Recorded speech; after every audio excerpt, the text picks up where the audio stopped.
The rain had started just as the sun dipped below the skyline, turning the streets into long, reflective ribbons of light. Daniel Harper adjusted his grip on the steering wheel, squinting through the windshield as the wipers swept back and forth in a steady rhythm. It had been a long day. One of those days that left a dull pressure behind his eyes and a quiet desire to get home, microwave something quick, and disappear into silence. He was halfway across the city when he saw her. She stood on the corner beneath a flickering street lamp, her jacket pulled tightly around her shoulders. Cars passed without slowing. For a moment, Daniel told himself to keep driving. It wasn't unusual to see someone waiting for a ride. It wasn't his responsibility. But something about her hesitation, the way she kept glancing over her shoulder, made him ease his foot off the accelerator. He pulled over. The girl approached cautiously, her eyes scanning him through the glass before he unlocked the door. Up close, she looked to be in her early 20s. Rain clung to strands of her dark hair, and there was a tension in her expression that didn't quite match the simple act of needing a ride. "Hey," she said, her voice soft but steady. "Could you take me a few miles down? My phone died, and I've been stuck here for almost an hour." Daniel hesitated for just a second, then nodded. "Yeah, sure. Hop in." She slipped into the passenger seat, pulling the door shut quickly as if relieved to be inside. "Thank you. Seriously." "No problem," Daniel replied, forcing a polite smile. "I'm Daniel. Emily," she said, though something about the way she said it felt rehearsed. He didn't dwell on it. People lied about names all the time. It wasn't a big deal. They drove in silence for a minute before Daniel turned down the music. "Where to?" She gave him an address that was just far enough to be inconvenient but not unreasonable. He plugged it into his navigation, and the route lit up in blue. "Rough night?" he asked, glancing at her. "You could say that," Emily replied, staring out the window. Another silence followed, heavier this time. Daniel focused on the road, but his awareness of her presence sharpened. There was something off. Not dangerous exactly, just off. He noticed her hands first.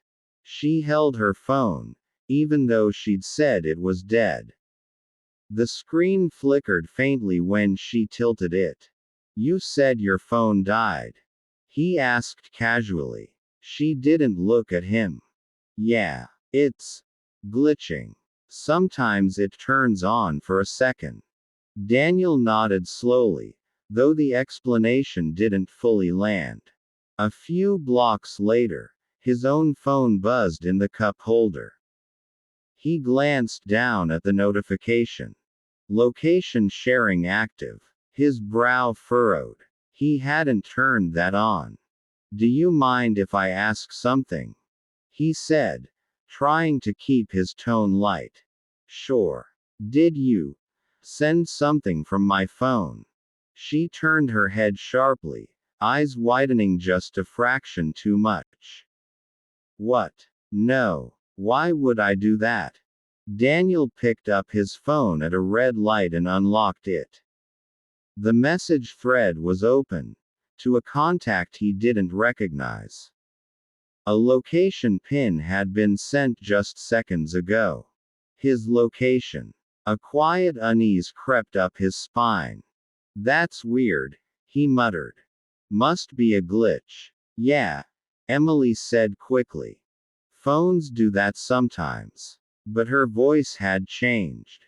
It was tighter now. The light turned green, and Daniel drove on, though his mind had shifted gears entirely. He wasn't tired anymore. Every sense felt sharpened, alert. He watched her from the corner of his eye. She was no longer looking out the window. She was watching him. "You okay?" she asked. "Yeah," he said. "Just thinking." Another buzz. Another location pin sent. Daniel's grip on the wheel tightened. This wasn't a glitch. He made a decision. Instead of following the navigation, he turned down a different street. Emily noticed immediately. "That's not the way." "Traffic," Daniel said smoothly. "Taking a shortcut." Her jaw tightened. Silence fell again, but it was no longer neutral. It was charged, like the air before a storm.